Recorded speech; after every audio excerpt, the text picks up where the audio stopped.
Pour ne rien manquer, abonnez-vous maintenant. Les vraies voix de l'été Sud Radio, 17h-20h, Frédéric Brindel, Judith Belair. Et 0826 300 300, chers auditeurs, vous nous appelez, vous réagissez, on vous attend, on est là jusqu'à 20h avec les vraies voix de l'été. Alors évidemment, vous pouvez aussi voter sur Twitter.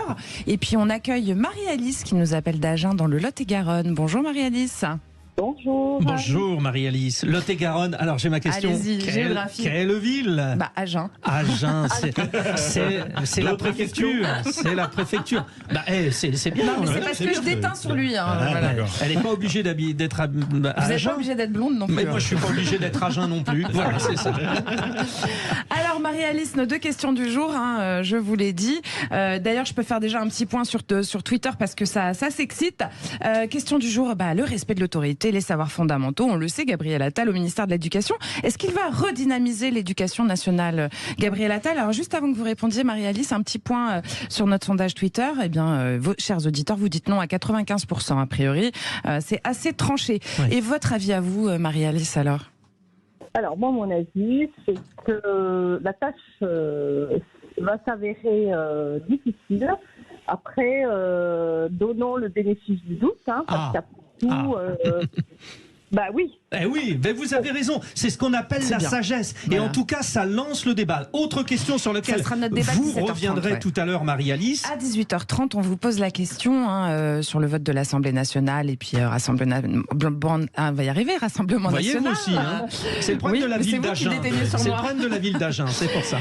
Sur la reconstruction post-émeute et la proposition du RN, le principe du casseur-payeur est-il applicable selon vous, Marie-Alice?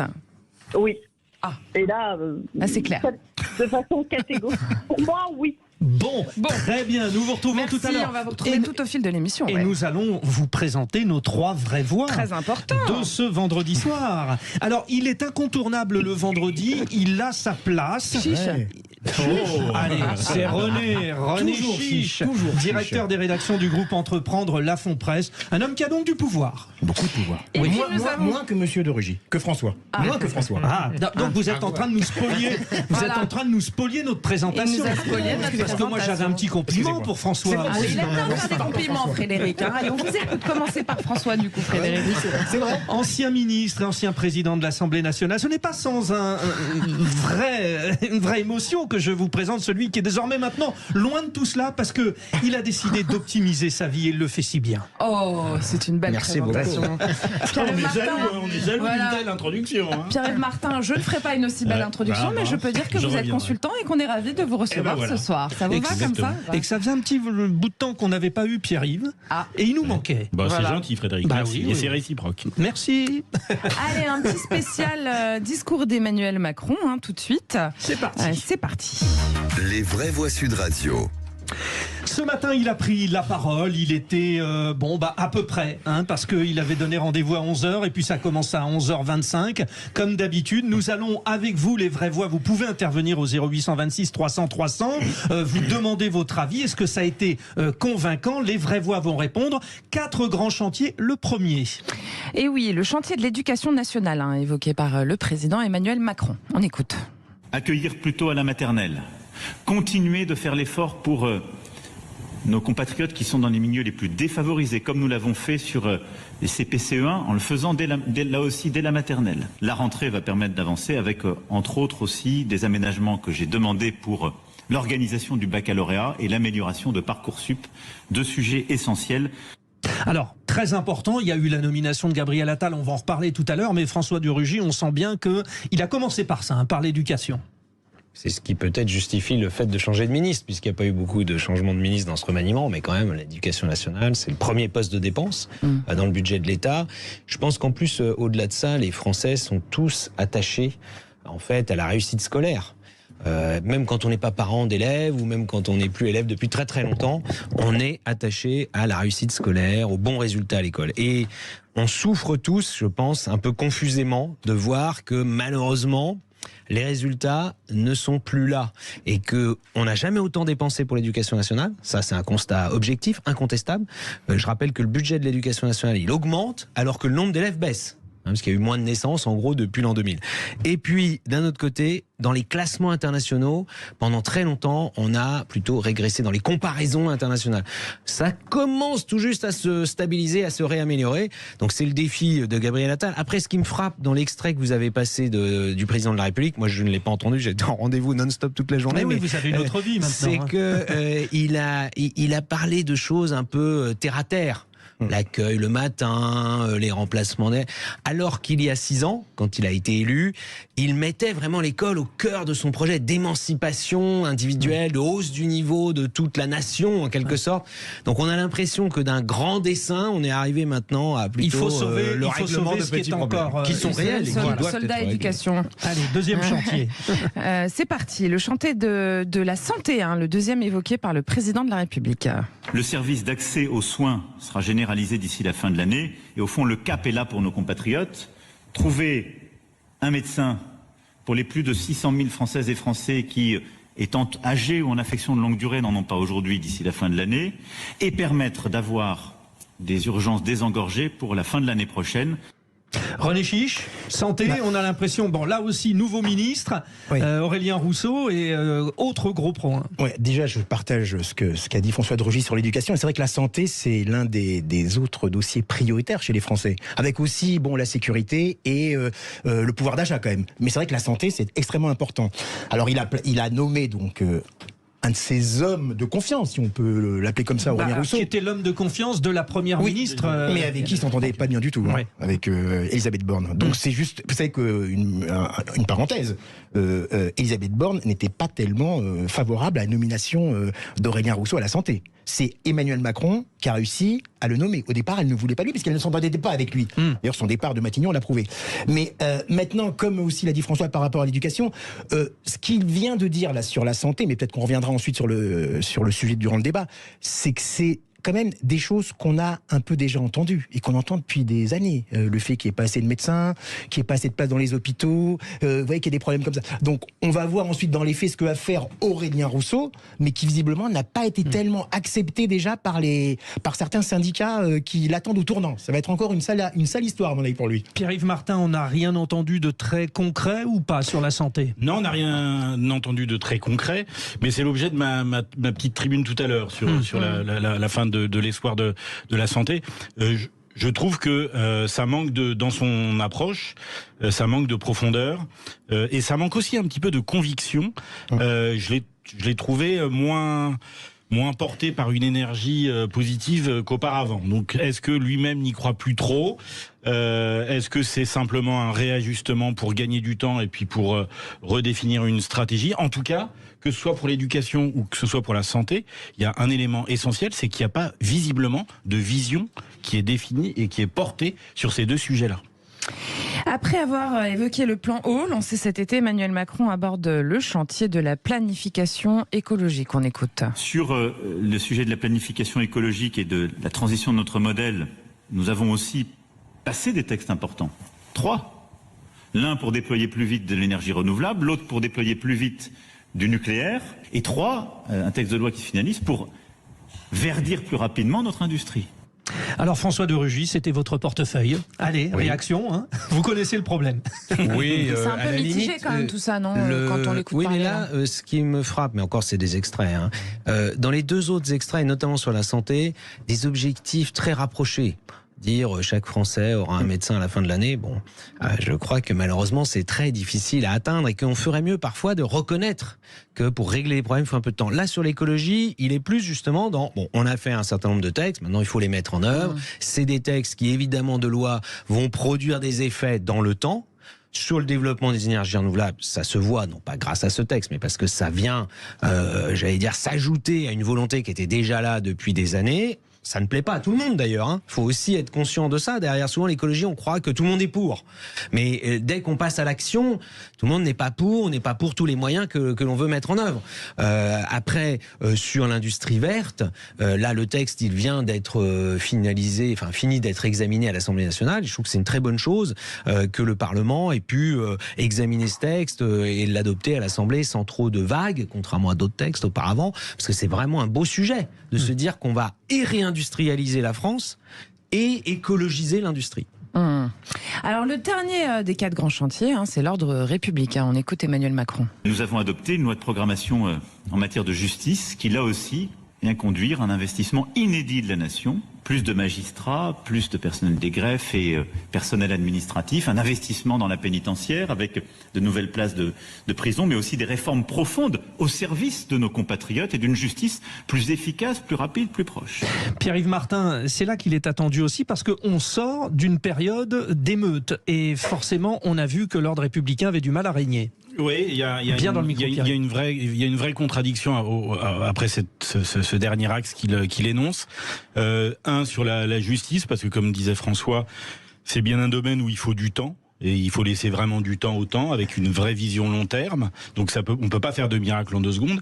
Et sur l'ordre républicain, la représentation de l'autorité, il y a quand même un vrai sujet qui se pose, parce que fait divers après fait divers, on se rend compte que les autorités ne sont pas capables d'assurer et d'assumer leur vrai rôle. Il y a en tout cas une défiance par rapport à l'autorité. Frappant d'écouter et d'entendre les témoignages de policiers, de gendarmes, décrire la haine qu'ils percevaient dans le regard des manifestants lors des dernières émeutes. Il y a quand même quelque chose de très nouveau autour de ça, et c'est plus qu'un discours qu'il faudrait, mais ça peut peut-être faire le lien aussi avec le premier point autour de l'éducation. Les vrais voix, on doit marquer une respiration. René, je sais que vous avez dans votre tour de table tout à l'heure une question qui est liée à ce gouvernement et à Elisabeth Borne. Donc on fait sauter le tour, mais voilà. Chers auditeurs, vous êtes bien sur Sud Radio et nous aussi on est bien avec vous. Dans un instant, vous allez retrouver Félix Mathieu, les 3 mots dans l'actu. Puis à 17h30, votre grand débat. N'oubliez pas qu'on vous pose la question sur Twitter. Allez voter. Vous pouvez aussi réagir, nous appeler, commenter l'actualité 0826 300 300. Je vous rappelle la question du débat. Respect de l'autorité, savoirs fondamentaux. Gabriel Attal va-t-il redynamiser l'éducation nationale? Et c'est une vraie question. À tout de suite. Parce que l'actualité est chargée. Nous sommes ce soir avec François de Rugy, René Chiche et Pierre-Yves Martin. Et puis tout de suite, on retrouve Félix Mathieu et les 3 mots dans l'actu. Les vraies voix Sud Radio. Vos 3 mots du jour, Félix Mathieu: efficacité, conflit et sanglier. J'aime bien quand vous mettez des petits mots comme ça, pardon, je vous coupe. Mais... J'attends de vous de l'efficacité. C'est le discours de la méthode d'Emmanuel Macron devant le nouveau gouvernement Borne. Être ministre, c'est diriger son administration, ça n'est pas parler dans le poste. Y a-t-il conflit d'intérêts entre le nouveau ministre de la Santé et son épouse, la numéro 2 de l'assurance maladie? Non, répond le porte-parole du gouvernement. Et puis la fin de l'alerte à la lionne à Berlin. A priori, selon les autorités, il s'agissait plutôt d'un sanglier. Les vraies voix Sud Radio. C'est dommage. C'est pas le même format. Le travail et le nombre de sacrifices que cela représente, mais notre pays le mérite. Et oui, le sacrifice, courage les galériens du gouvernement. Votre patron sait que le job est dur. Emmanuel Macron a défendu ce matin le choix de la continuité et de l'efficacité, réaffirmant sa confiance envers la première ministre. Devant un gouvernement Borne remanié, le propos liminaire du chef de l'État était exceptionnellement filmé et diffusé en direct lors de ce premier Conseil des ministres. J'attends de vous de l'efficacité. Une bonne partie de la crise démocratique qu'on commente, elle est liée au fait que les décisions n'arrivent pas suffisamment vite dans la vie de nos compatriotes. Et qu'entre le moment où le problème est là, qu'on lui apporte une réponse, qu'on annonce quelque chose, quand il se passe des mois ou des années pour que la vie change, les gens ont perdu le fil et ils ont perdu la confiance avec. Et donc nous devons redoubler d'énergie pour que l'efficacité soit là, que la vie change en vrai. Ce qui suppose que, conformément à la Constitution, les ministres dirigent leur administration. Être ministre, ça n'est pas parler dans le poste. Et Emmanuel Macron a remercié les 8 nouveaux ministres, mais aussi ceux qui ont dû quitter le gouvernement. René Chiche, on vous doit un une petite tour, réaction, perdre le fil, redonner la confiance. Oui, ouais, bien sûr. Écoutez, moi, je suis quand même pas, vous savez, je suis pas anti-Macron du tout, moi. Même si des fois je peux le critiquer, je suis pas macronâtre non plus. Mais là, franchement, aujourd'hui, il m'a déçu. Je trouve qu'il a fait 3 erreurs. Ça va être rapide, je ne veux pas trop déborder. Une erreur de timing. Je trouve que faire cette pseudo-allocution le 21 juillet, en pleine vacances, si vous pensez que les Français qui sont à la montagne, à la mer ou à la campagne, se sont dit ce matin à 11h, 11h15, chérie, viens, amène les enfants devant la télévision. Puis il y a ceux qui sont au travail aussi. Et ceux qui travaillent aussi. Donc, première erreur. Deuxième erreur, sur le format. S'adresser comme ça en Conseil des ministres, vous voyez, dans une allocution qui n'avait pas vraiment grand intérêt. Ensuite, je terminerai là-dessus. On avait l'impression qu'il parlait quand même qu'aux ministres et à qui aussi, à nous les médias. Je ne pense pas que les Français ont été tellement concernés. Et troisième chose, sur le fond, moi j'ai trouvé, je ne sais pas si vous êtes d'accord avec moi, j'ai trouvé qu'il n'y avait rien d'intéressant sur le fond. Vous voyez, il a apporté rien. On attendait peut-être une parole peut-être intéressante. Je trouve qu'il aurait dû faire un discours solennel, moi, le 14 juillet. Non pas une interview, mais un discours solennel de 15 minutes où il aurait mis en valeur l'autorité de l'État, l'unité de la nation, la réduction des inégalités sociales. Ça aurait été plus fort, plus puissant, plus percutant. Là, je trouve que j'étais extrêmement déçu personnellement. Il est prévu qu'il reprenne la parole assez vite, mais il doit partir dans sa tournée en Océanie, donc on ne sait pas. Voilà. On continue avec vous, Félix Mathieu. Deuxième mot, conflit d'intérêts. Les interrogations planent déjà autour du nouveau ministre de la Santé et de son épouse. L'ancien directeur de cabinet d'Elisabeth Borne, Aurélien Rousseau, devient ministre de la Santé. Or, son épouse est la numéro 2 au sein de l'assurance maladie. Marguerite Cazeneuve est très précisément directrice déléguée de la Caisse nationale d'assurance maladie. La petite musique monte déjà ici et là. Conflit d'intérêts entre leurs deux fonctions.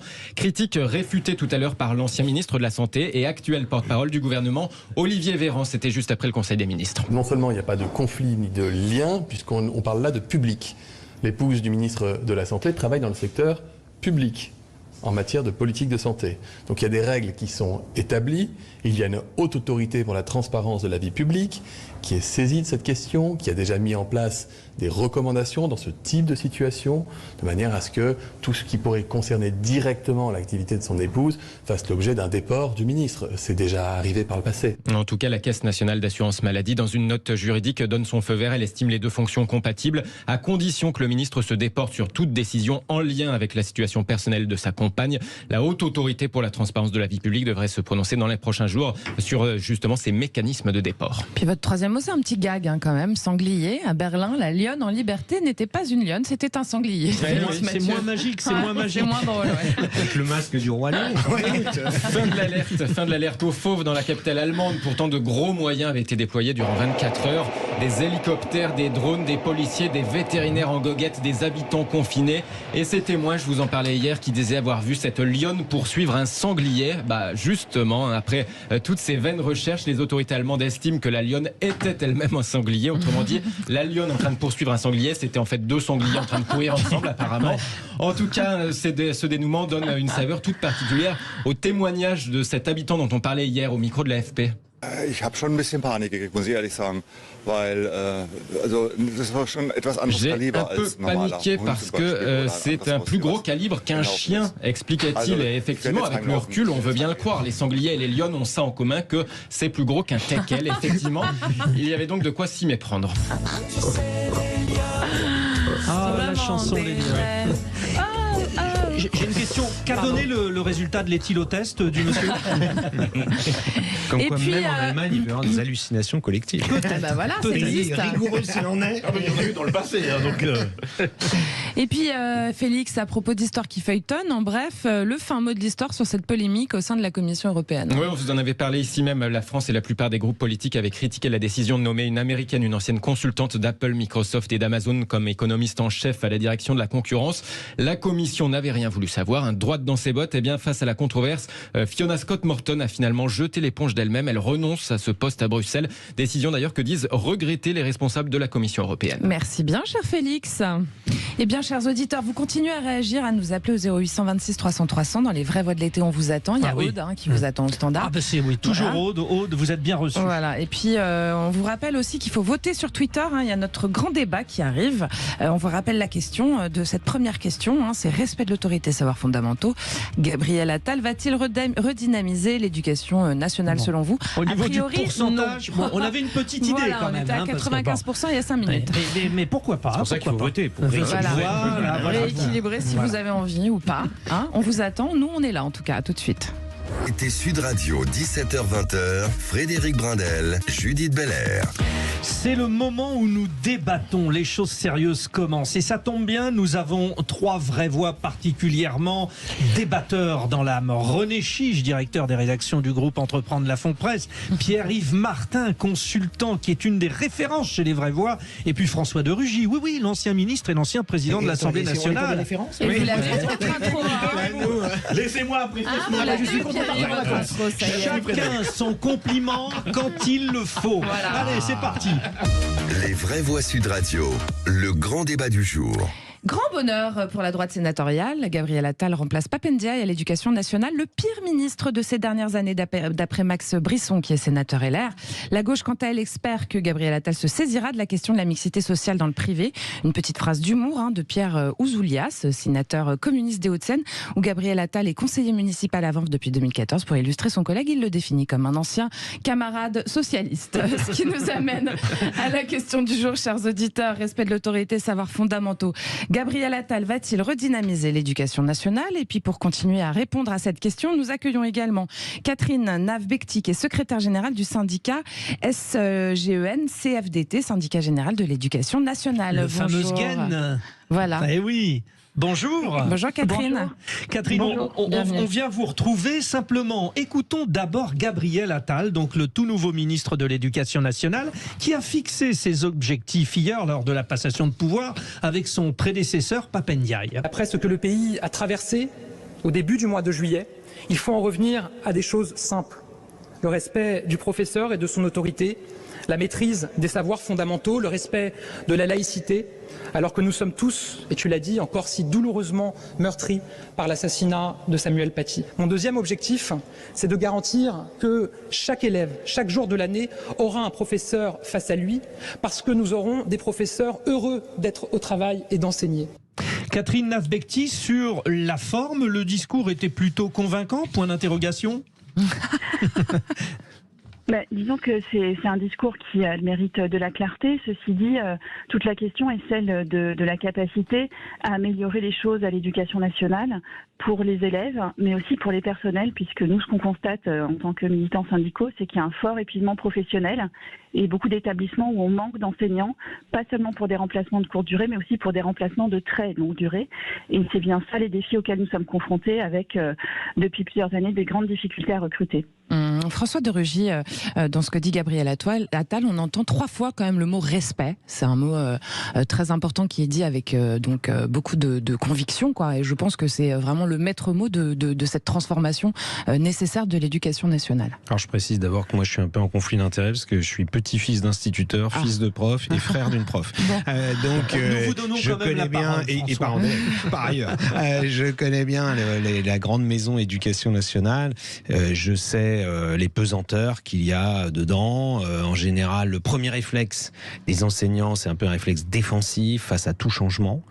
Or, pourtant, on sait très bien que si on veut améliorer les choses, comme l'a dit la syndicaliste juste avant moi, il faut justement prendre un peu le taureau par les cornes et mettre en œuvre un certain nombre de changements. Quand on voit ce qu'a fait la Finlande, par exemple, la Finlande a réussi à redresser vraiment la barre, à relever le niveau des élèves, sans être dans l'hypersélection. C'est-à-dire, c'est pas en éliminant tout un tas d'élèves dès le collège ou ensuite au lycée. Non, il faut réussir ce double défi d'avoir à la fois le maximum d'élèves qui aillent le plus loin possible dans le niveau d'éducation et de formation, et puis d'avoir un niveau d'exigence soit plus élevé. Parce qu'on voit bien que ces dernières années, on a eu tendance à baisser le niveau d'exigence. Le terme exigence. Un peu à tous les niveaux d'ailleurs, et jusqu'au baccalauréat, bien sûr, et même parfois après dans l'enseignement supérieur. Moi, je crois que ça passe par l'innovation. Je pense qu'on devrait d'ailleurs, si j'avais un petit conseil à donner à Gabriel Attal, qui à mon avis fera un bon ministre de l'Éducation nationale, ça aurait été bien d'ailleurs qu'il commence dès l'année dernière, comme ça aurait été sur la continuité. Je pense qu'il faut faire de l'innovation en quelque sorte par en bas. On ne réformera pas tellement l'éducation nationale par en haut, c'est une trop grosse machine. En revanche, en donnant plus d'autonomie aux enseignants, c'est à l'échelle de l'établissement, c'est pas à l'échelle des régions ou des départements, non, c'est à l'échelle des établissements, des enseignants, et de leur dire si vous innovez, on vous soutient. Et que quand vous innovez et que vous avez des résultats, vous serez récompensé. Or, aujourd'hui, le système éducation nationale, il est neutre. Vous prenez des initiatives, vous avez des résultats, vous en prenez pas, vous êtes traité pareil. Alors, on fait le tour. Je reviens quand même sur vous, Catherine Nave-Becti, secrétaire générale du syndicat SGEN-CFDT. Exigence. Elle est envisageable aujourd'hui, cette exigence? Vous avez les moyens de cette exigence? En fait, il y a de l'exigence à l'école. Vous posiez la question du respect, le ministre a abordé la question de l'autorité. Il y en a. Et l'autorité d'un enseignant dans sa classe, elle s'exerce d'abord par les contenus qu'il enseigne, par sa capacité à s'adresser à l'ensemble de ses élèves, à leur permettre de progresser et d'aller plus loin. Donc cette exigence, ce respect, l'autorité, ça se construit, ça se décrète pas d'en haut. Là, je rejoins François de Rugy, ce sont des choses qui se construisent dans la classe et pas par décret ou par déclaration ministérielle. Et ensuite, l'exigence, elle existe. On a même plutôt tendance à renforcer tellement les programmes que les enseignants ont l'impression de courir après le temps pour finir les programmes et que le travail perd de son sens.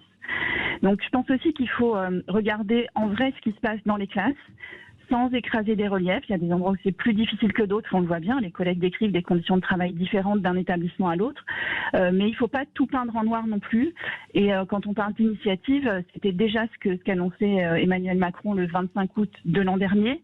Ça fait partie des choses qui ont été tentées pendant l'année de la part de Pape Ndiaye. Mais tout se passe comme si le politique avait du mal, au niveau national, à renoncer à ce ministère du verbe et à l'idée qu'il suffit de dire des choses au niveau ministériel pour que ça s'applique sur le terrain. René Chiche, finalement, l'innovation, c'est un peu donner du sens. Et puis, donner du sens, ça veut dire aplanir les inégalités, parce qu'on sait que tous les établissements ne sont pas dotés du même nombre de matériaux, par exemple, pour travailler, etc. Et que souvent, les endroits où souffrance, c'est les REP+, quoi. Et ils sont plus en souffrance que des écoles où finalement, ils en ont moins besoin. Absolument. Et d'ailleurs, juste avant de répondre à votre question, chère Judith, je trouve qu'il y a quand même une certaine hypocrisie, parce que avec la nomination de Gabriel Attal, que j'estime d'ailleurs vraiment, parce que quand même la politique de l'éducation, c'est quand même Emmanuel Macron au départ qui l'instaure. Avec Blanquer, il a quand même nommé ensuite Pape Ndiaye, maintenant c'est Attal, c'est quand même lui qui au départ quand même inspire cette politique de l'éducation nationale. Alors on fait aujourd'hui comme si tout était nul depuis l'arrivée de Pape Ndiaye depuis 1 an. Bon, il a peut-être eu des défauts, etc., mais ça il n'a pas non plus le temps vraiment d'aller jusqu'au bout de sa logique. Par contre, pour répondre à ce que vous disiez, effectivement, moi je trouve dans les priorités que devrait mettre en œuvre Gabriel Attal avec sa nomination, c'est déjà instaurer déjà plus de mixité sociale, déjà, à mon avis, dans les établissements, parce que ça, ils ont tenté de le faire, mais ils n'ont pas du tout été au bout de leur logique. Aussi essayer de développer ce qu'on appelle l'école quand même inclusive, c'est avec les enfants handicapés, etc. Parce qu'effectivement, là aussi, on a voulu mettre en place une politique d'inclusion justement des élèves, un petit peu ce qu'on appelle les élèves en handicap scolaire.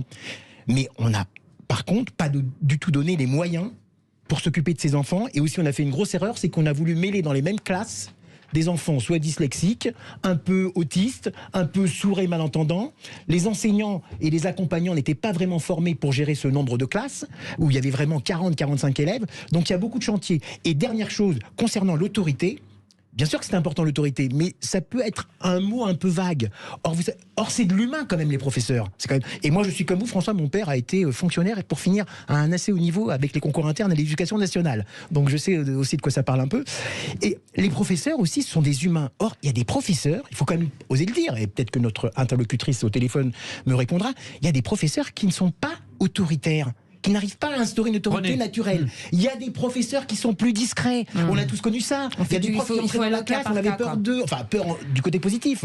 Donc tout ça, c'est aussi de l'humain. Et il faudrait qu'Attal maintenant... pardon, excusez-moi, je veux pas... Pierre-Yves veut la référence. Pierre-Yves. Tu veux la référence. Ça va durer toute l'émission maintenant. Voilà.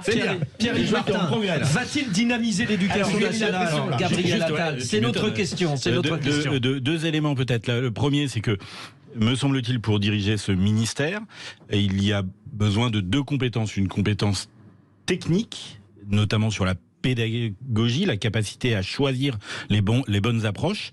Et ça, je ne sais pas si le ministre est en capacité de répondre à cet enjeu.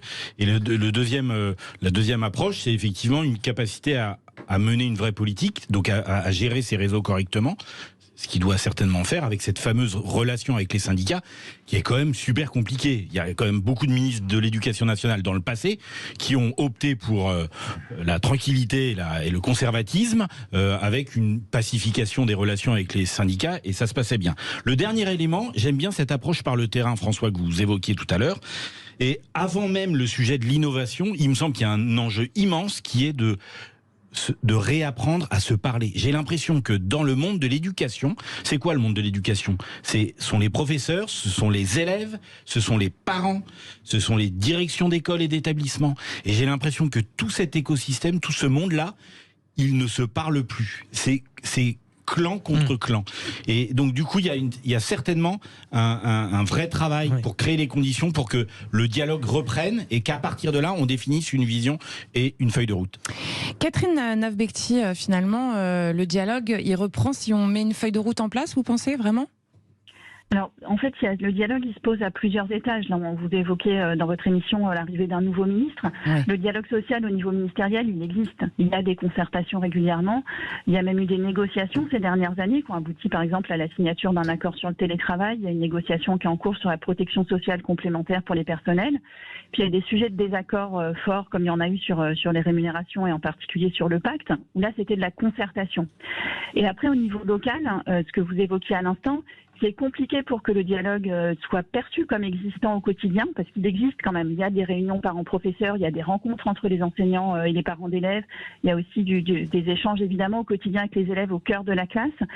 Mais pour avoir du temps pour réfléchir vraiment au système éducatif, en fait, il n'y en a plus. Là, on a une école, on a tellement intensifié le travail que les collègues ont le sentiment de ne jamais avoir le temps de prendre du recul et surtout de le prendre ensemble à plusieurs pour voir ensemble comment améliorer l'accompagnement des élèves, de tous les élèves vers leur réussite. Et puis tout à l'heure, vous avez évoqué les enjeux de l'école inclusive. Nous, c'est un retour majeur de nos collègues à tous les niveaux d'enseignement, mais plus fortement encore dans le premier degré et en lycée professionnel, que cette école inclusive, c'est un sens fort pour l'école, mais on n'a pas du tout donné les moyens au système éducatif de relever ce défi-là dans de bonnes conditions. Alors, chers auditeurs, vous n'oubliez pas que vous pouvez voter sur Twitter. Alors, malgré les voix plutôt positives qu'on entend sur cette nomination de Gabriel Attal... Il y a quand même eu un point de gagné par rapport à tout à l'heure. Voilà. C'est pas trop l'opinion de nos auditeurs, Frédéric. Non. Ils sont à 94% de non. Il ne redynamisera pas. Voilà. Il ne redynamisera pas. Ça, c'est descendu d'1%. Mais c'est pas génial. Alors peut-être que ça va évoluer en écoutant ceci. Donc toujours Gabriel Attal, hier, lors de sa passation de pouvoir, il a insisté sur le fameux bien-être à l'école. La lutte contre le harcèlement scolaire est une exigence morale absolue. Comment accepter que des enfants viennent à l'école avec la boule au ventre ?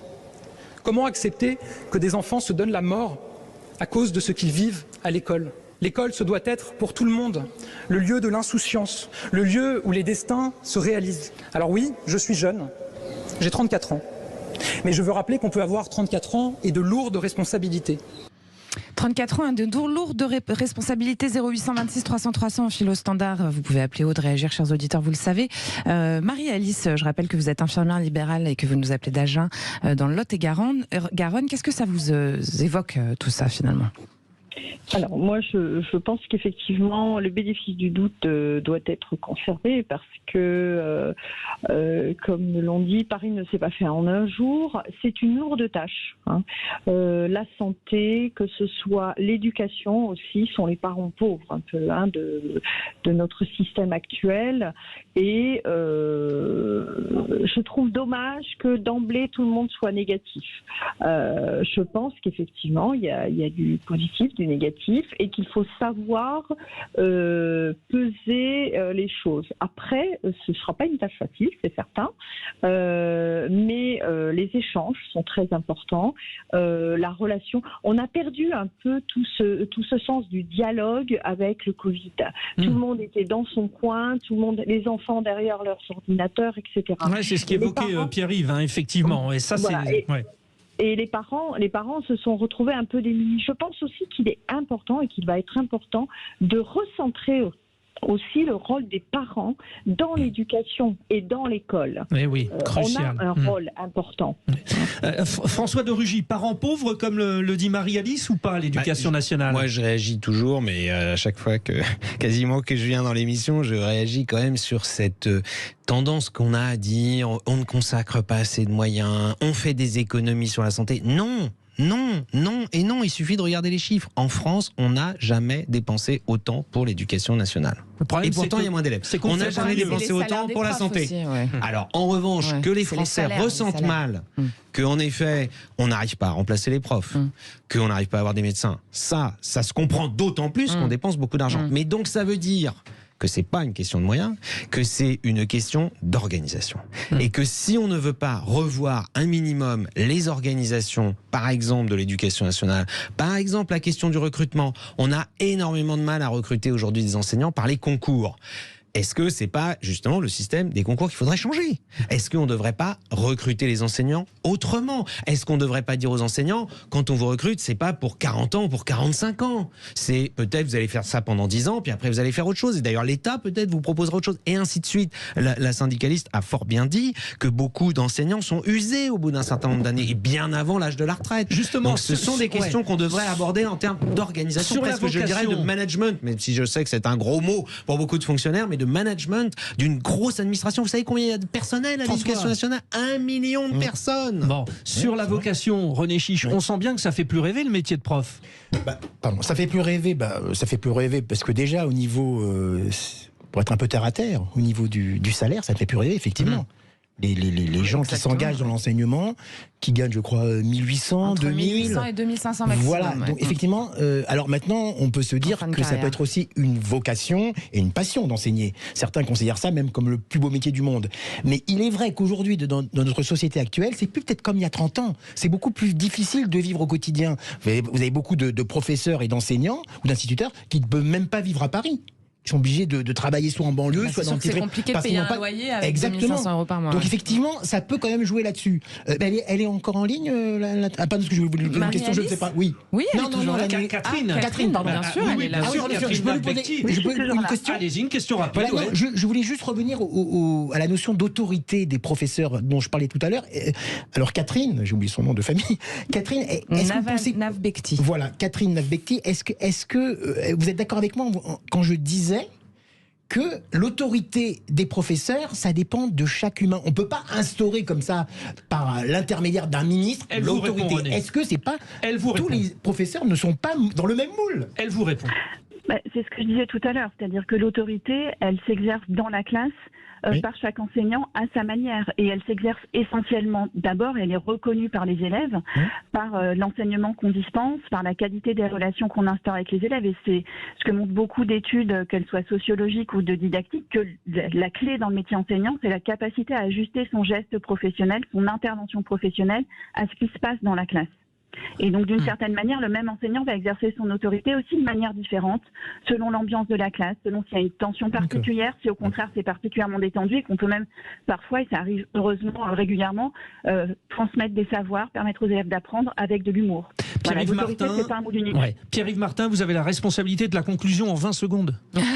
En 20 secondes, il faudrait juste réapprendre à se parler les uns et les autres. Et d'abord, réouvrir la relation entre les parents et les professeurs qui est quasi inexistante et qui pourront du coup au niveau local, au niveau du terrain, faire quelque chose avec ce principe peut-être d'autonomie d'établissement qui pourrait être développé pour essayer de réapprendre. C'est le principe de subsidiarité, d'essayer de faire que ceux qui bénéficient des prises de décision soient les plus proches de ceux qui les prennent. Bravo. Ça vaut 19 sur 20. Il est extrêmement favorisé, privilégié. Merci à Catherine Navbekti. Merci beaucoup, secrétaire générale du syndicat SGEN CFDT. Et bon courage à vous tous pour la rentrée. Parlons vrai sur Sud Radio, chers auditeurs. Parlez vrai avec nous. Vous nous appelez au 0826 300 300. On vous attend au standard. Si vous avez envie de commenter, de réagir, évidemment. Et puis vous continuez à voter sur Twitter, parce qu'on a un autre débat qui arrive à 18h30. Et puis là, qu'est-ce qu'on va faire? On va faire un joujou. On va voir les bons élèves, le quiz. On va voir si vous êtes vraiment les bons élèves. Là. Allez, à tout de suite. T'es Sud Radio, 17h-20h, Frédéric Brindel, Judith Belair. Eh bien, à 17h53 sur Sud Radio, on se fait plaisir. Ce vendredi, on fait joujou. C'est le quiz. Les vraies voix Sud Radio, le quiz de l'actu. C'est moi qui donne les règles du plaisir. Bah oui, comme d'hab. Alors, si vous voulez... C'est chaud. Ça devient chaud cette émission. Elle est terrible cette Judith Belair, elle est terrible. Marie-Alice qui est avec nous d'Agen, vous allez choisir votre, alors j'allais dire votre partenaire, mais dans ce contexte évidemment. Voilà. Attention, Donc que d'ambiguïté, monsieur Brandel. Voilà. Donc vous choisissez soit François de Rugy, soit René Chiche, soit Pierre-Yves Martin. Vous formez l'équipe A face à l'équipe B, les deux autres, et chacune des équipes répond à sa question. Qui alors, Marie-Alice? René, désolé, je n'ai pas... René Chiche. René Chiche. Merci beaucoup parce qu'il commençait une dépression là. Il est tout ému. Il est tout ému. Donc, attention, soyez concentrés. Et Marie-Alice, René et Marie-Alice, équipe A, et puis François et Pierre-Yves, équipe B. C'est parti. Allez, c'est parti. Quel ancien candidat aux élections présidentielles de 2017 et 2022 est visé par le parquet de Bordeaux pour viol? Équipe A, Marie-Alice, vous l'avez? Je sais la réponse. Hein. Attendez. Marie-Alice, vous l'avez? Non. Alors, René Chiche. Je vais le dire. Oui. Jean Lassalle. Voilà, ça fait un point pour l'équipe. Malheureusement, c'est ta journée. Malheureusement, on l'aimait bien, ouais. Enfin, on l'aime toujours. Bon, bref. On Il est verra. rigolo, quoi. Alors, attention, l'équipe B maintenant, Pierre-Yves et François. Nous avons la main. Autre question facile, c'est parti. On vous dira après si elle est facile. Oula. Quel joueur international de football, ex-capitaine, quitte l'Olympique de Marseille? François ou Pierre? J'aurais dit Kylian Mbappé avant la fin. Marseille. Mbappé, l'Olympique de Marseille. Quel international? Ouais, ex-international. Sacrilège. Capitaine de Je l'équipe sais. de France. Je sais. Non, ex-capitaine International de foot. Je sais. de l'équipe de l'OM. Alors? C'est le Réunionnais. Mais il faut dire qui? Payet. Payet.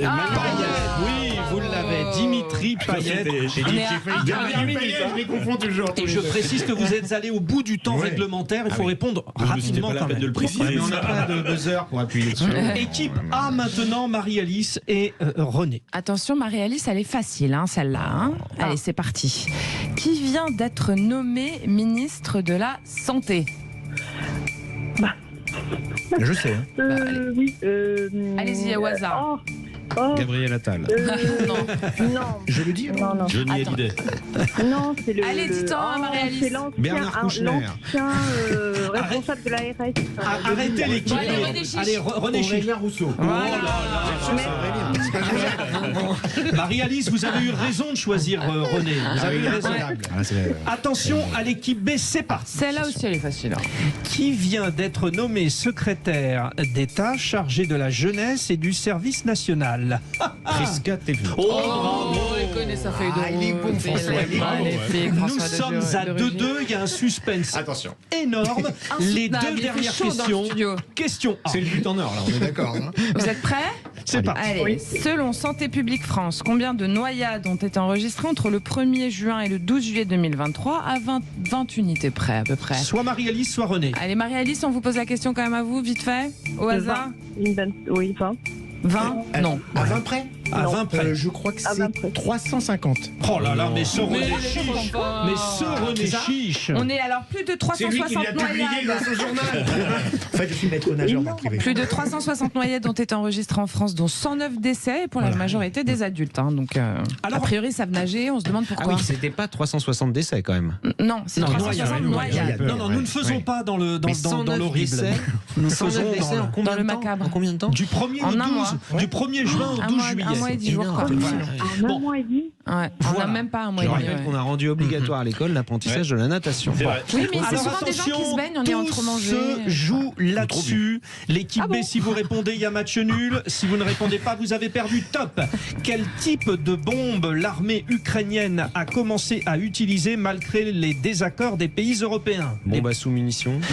Excellente Ils sont ex réponse. aequo. C'est un match nul. Bravo. Bravo Marie-Alice, Bravo vous avez bien choisi. Hein. Qu'est-ce qu'on fait? On fait une question subsidiaire pour savoir qui a gagné? Attention, contre qui l'équipe de France? C'est celui qui répond le plus C'est vite. celui qui répond le plus vite. Contre qui l'équipe de France de football va débuter sa Coupe du Monde de football? Jamaïque. René Chiche qui fait gagner Marie-Alice. Bravo. Bravo. Marie-Alice, vous avez bien choisi. Voilà.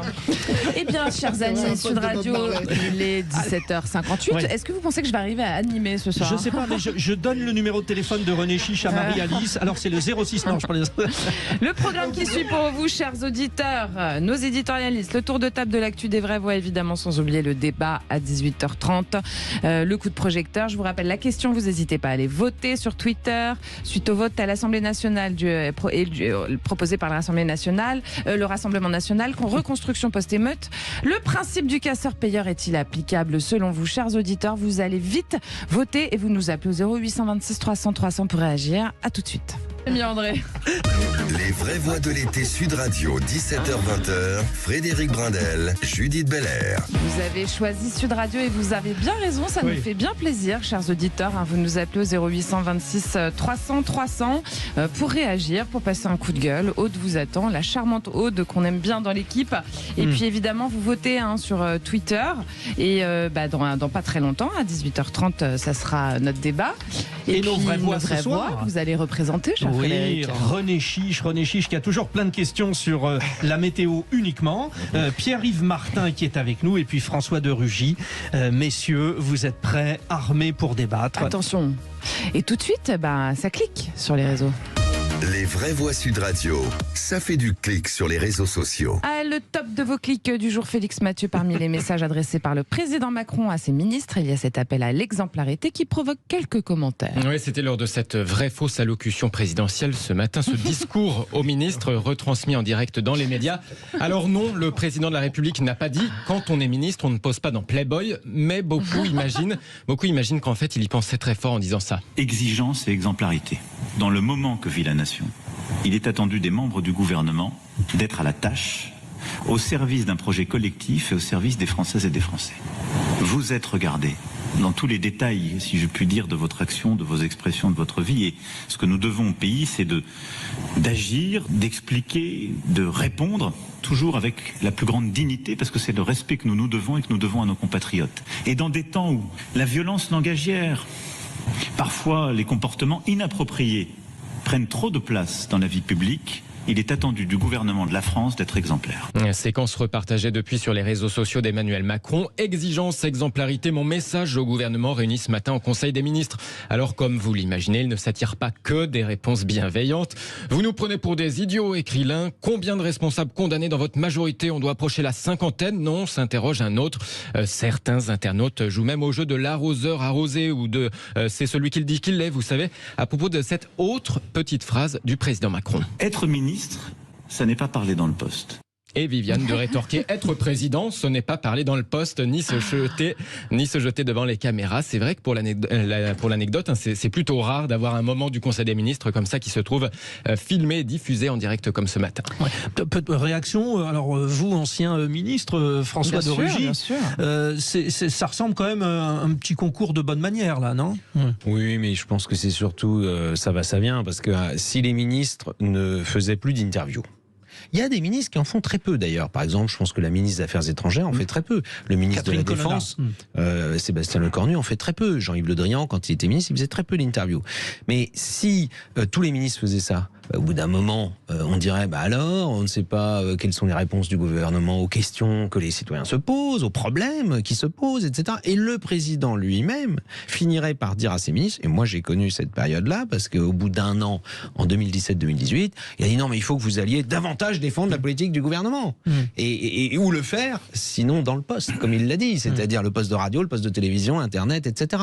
Après, est-ce que c'est dans Playboy? Bon, ça c'est une autre histoire, mais je pense pas que c'est ça qu'il visait. Je pense que de toute façon, on est tout le temps, quand on est en politique, à hésiter entre un peu se ménager ou se protéger en allant moins dans les médias, et en même temps, si on le fait pas, alors on dit aussi à des ministres, ils n'existent pas. On les voit pas. Ils sont effacés, ils sont transparents parce qu'ils ne vont pas assez dans les médias. C'est un équilibre difficile à trouver. Alors, il faut prendre ou pas prendre la parole, René Chiche, selon vous? Moi, je trouve qu'un ministre qui s'exprime lorsqu'il a quelque chose de précis à dire, un projet à présenter, une mesure, c'est important. Ce que fait par exemple le maire souvent, oui, assez régulièrement, Darmanin, etc. Mais le problème, c'est qu'en plus, dans ce gouvernement, il y a, je crois maintenant, 41 membres. Donc finalement, on va voir toujours les mêmes. On va voir Darmanin, on va voir Le Maire, on va voir, vous voyez, Attal, qui va être, à mon avis, assez présent dans les médias. C'est les ministères qui comptent aussi. Voilà, c'est les ministères qui comptent. Mais moi, je suis plutôt d'accord avec François de Rugy. Moi, je trouve que c'est important qu'un ministre s'exprime. Je trouve que cette remarque qu'a fait le président Macron, elle est un peu à la hauteur de son allocution d'aujourd'hui, c'est-à-dire pas très grande. Mi-figue, mi-raisin, Pierre-Yves Martin.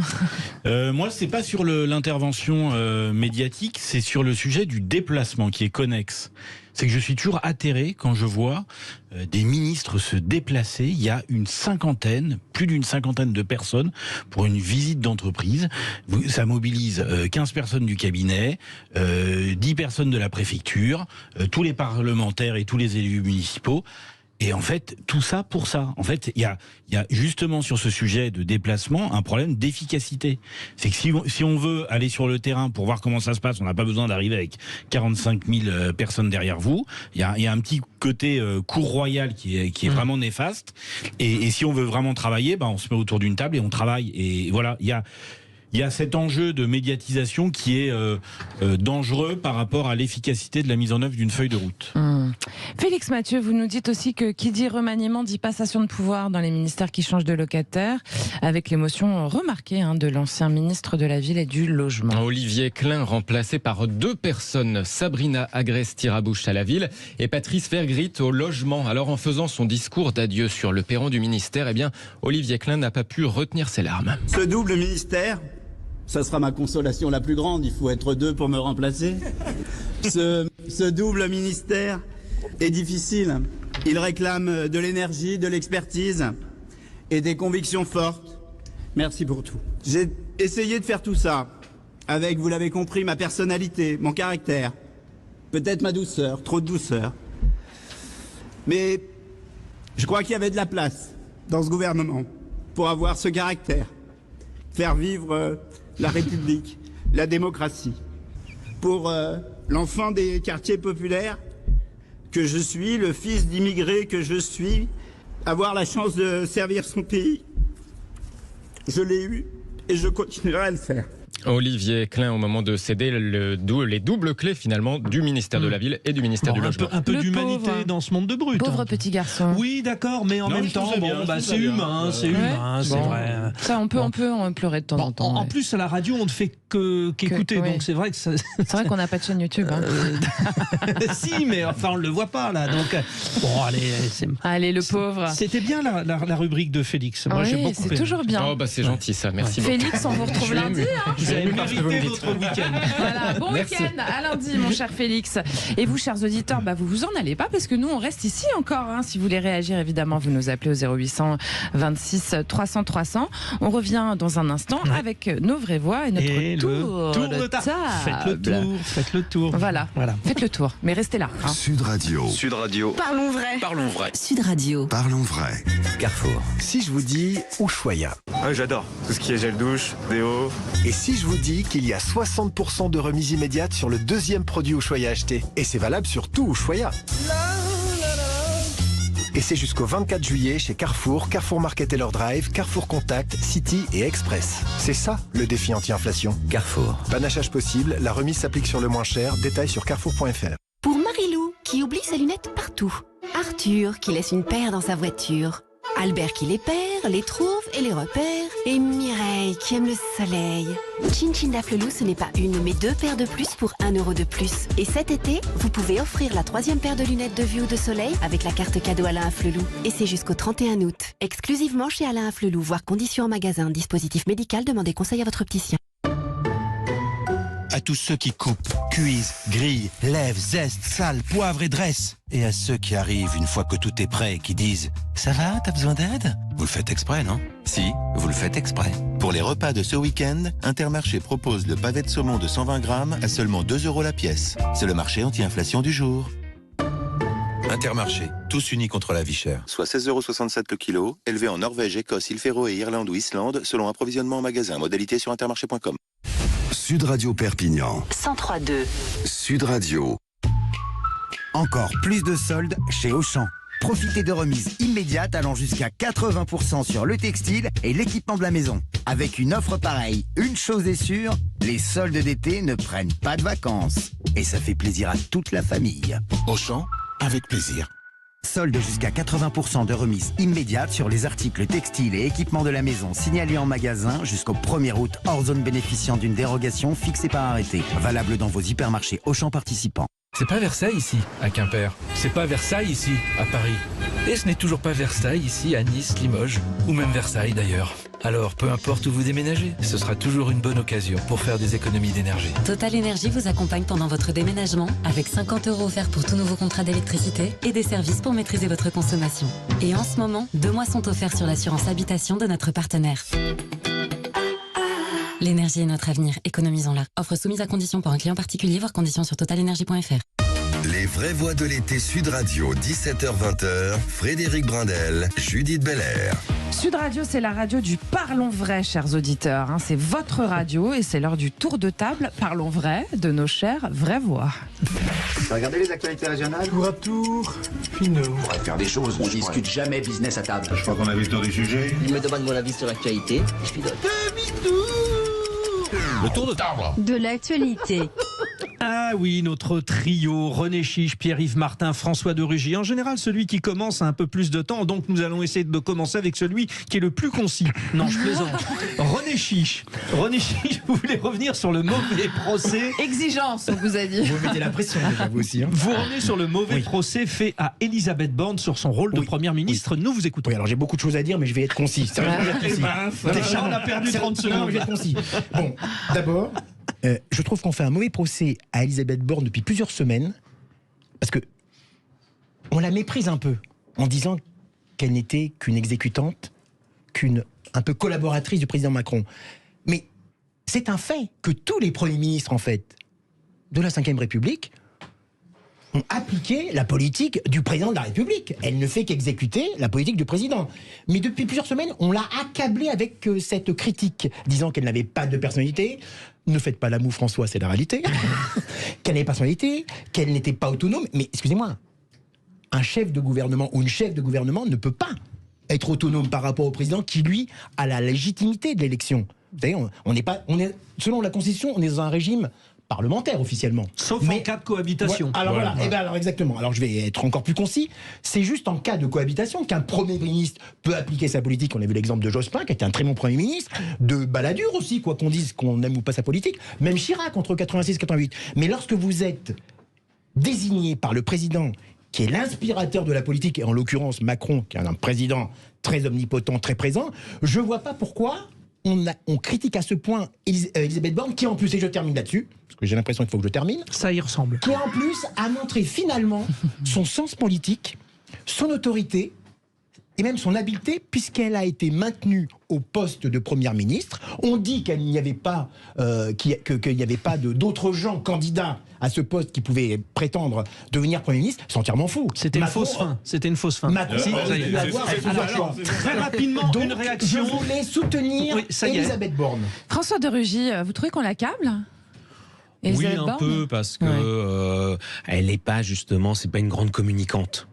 Moi, je l'ai connue, elle était ministre déléguée auprès de moi en charge des transports quand j'étais ministre de la transition écologique. Et c'est vrai que c'est une femme qui a beaucoup d'autorité, justement, qui a des idées, qui a un parcours quand même assez admirable par rapport à sa génération. Être une femme polytechnicienne, quand elle l'a été, c'était rarissime. Ensuite, elle a toujours été dans un monde d'hommes. Elle a été dans les transports, elle a été dans l'énergie, elle a été dans la haute fonction publique, elle a été préfète, elle a été directrice de cabinet de ministre, elle a été ministre, et elle est aujourd'hui première ministre. Moi, je trouve qu'elle fait bien le job, en effet. Après, je suis pas tout à fait d'accord avec, faut bien que je dise, quand même, je trouve pas qu'on l'ait tant accablé que cela, au sens où, en fait, pour certains, Emmanuel Macron est trop omnipotent et donc on dit c'est l'hyper-président et les premiers ministres sont rien du tout.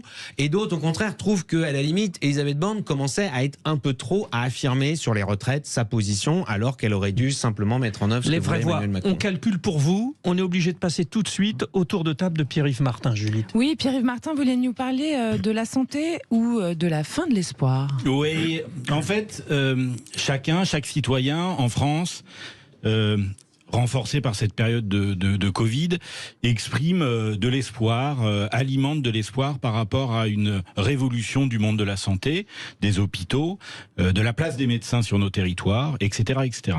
Il y a eu le Covid qui a été, et bien avant il y a eu d'autres signaux, mais il y a eu le Covid qui a été un grand moment citoyen, national, où tout le monde, je me souviens lors du premier Covid, tout le monde applaudissait à 20h les infirmières, les personnels de santé.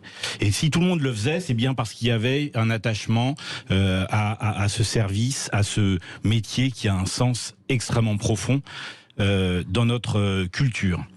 Et puis, hier, j'ai découvert la nomination du ministre de la Santé. Aurélien Rousseau. Et donc, du coup, j'ai été regarder, voir son parcours. Et j'ai vu l'ENA, la direction de la Monnaie de Paris, l'ARS, le Conseil d'État, et enfin la direction de cabinet d'Elisabeth Borne. Et je me suis demandé... ARS, c'est Agence Régionale de la Santé, quand même. De l'Île-de-France. Ouais. Mais sur un niveau très techno et très gestionnaire. Et je me suis demandé si cette nomination, symboliquement, en termes d'image, répondait aux attentes des Français, répondait aux attentes du personnel de santé, des médecins, des hôpitaux. Et je me suis posé plein de questions. Est-ce que finalement le gouvernement, le président a bien compris ce que les Français attendaient par rapport à cet environnement? Est-ce qu'on a bien compris qu'il fallait réintégrer de l'humain et non pas une gestion technocratique? Est-ce qu'on a bien compris que cela fait des années et des années qu'on attend une vraie révolution en profondeur? Et je crains, mais j'espère avoir tort, je crains que la nomination d'un profil très technocratique, même s'il est certainement pourvu d'immenses qualités intellectuelles, soit pas un bon signal pour cet écosystème. Merci justement, pour la transition. On vous emboîte le pas. Bah oui, voilà. Merci pour la transition. François de Rugy, la question que vous posez-vous, c'est faut-il en finir avec les ministres de la société civile? A priori, un technocrate à la santé, ça a l'air de pas plaire à Pierre-Yves Martin. Alors, lui, un technocrate, il est un peu à mi-chemin entre la politique. D'ailleurs, je crois qu'il a été élu municipal quelque part. Il était à et par ailleurs, il est en effet pas non plus un député ou autrement. Oui, je me posais la question, on l'a dit avant le remaniement. Oh, mais finalement, les ministres issus de la société civile, c'est pas des professionnels, ils savent pas faire, Papendiaï, c'était son problème, etc.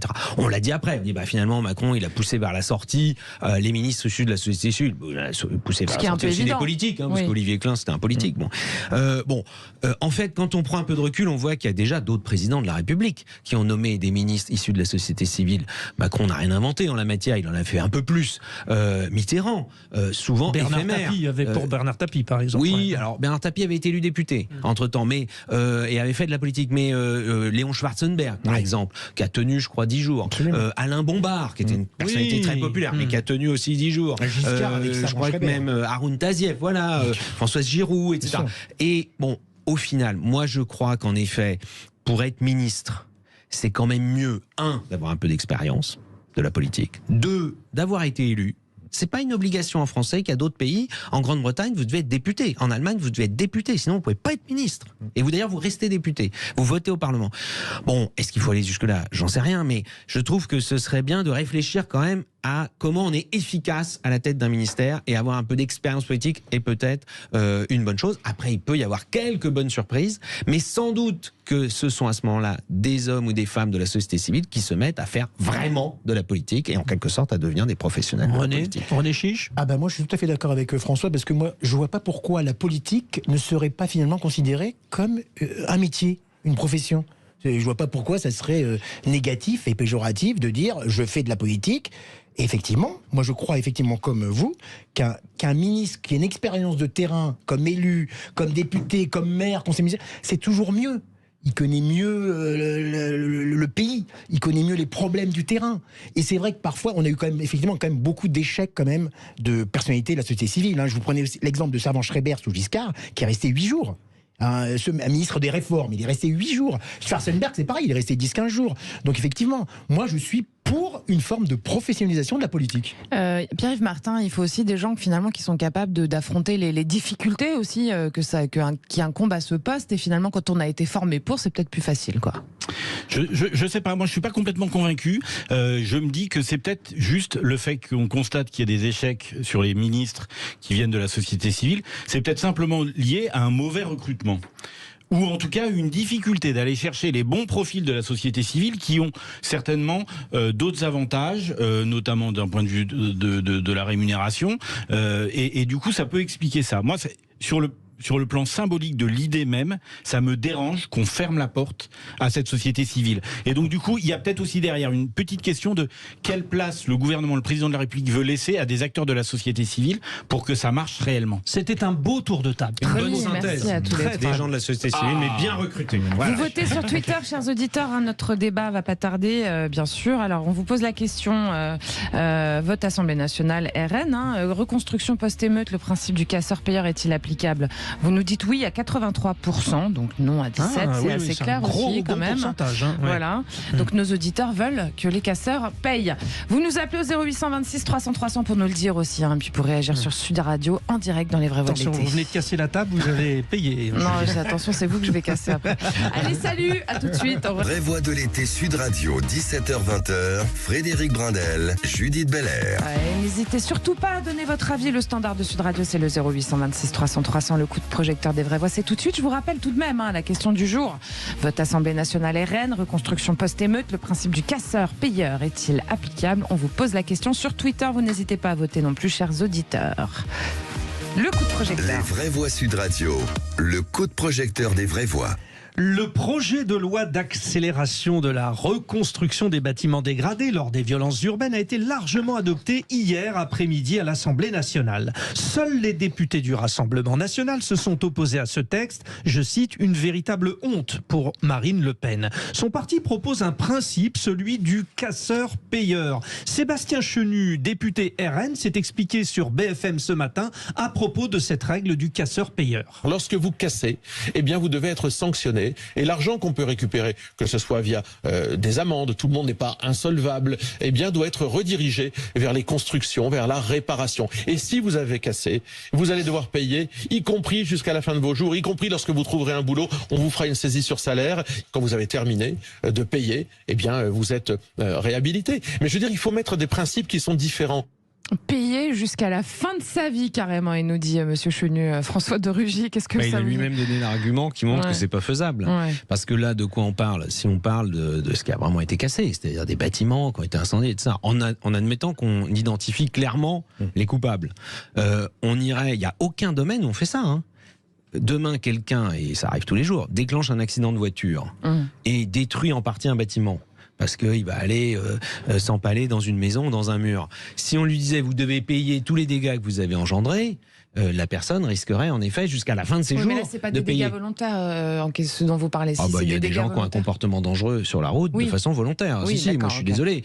Donc on a un principe en France qui est celui de l'assurance, soit individuelle, soit collective. Il faut savoir que beaucoup de bâtiments publics ne sont pas assurés. C'est-à-dire que l'État, comme les collectivités, c'est-à-dire qu'ils ne payent pas d'assurance, mais du coup, si jamais il y a des dégâts, c'est à eux de payer. Bon.